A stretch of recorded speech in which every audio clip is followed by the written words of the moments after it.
change registered address. Punta lang po tayo sa right message ng ating cellphone at i-type lang po natin ang following syntax.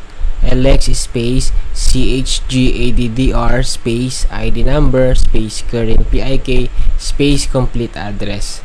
Siguraduhin lang po natin na tama yung ating command bago po natin sila ipadala sa ating mga assigned gateway.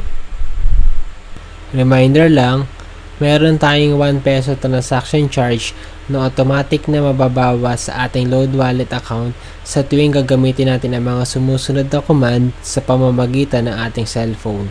Change PIK, change registered cell number, change registered address, at inquire load wallet balance. Pero kung ang gagamitin naman natin ay ating load extreme account sa pagpapalit ng ating PIK, sa pagpapalit ng ating registered address at pag-inquire ng ating load wallet balance, ito ay libre.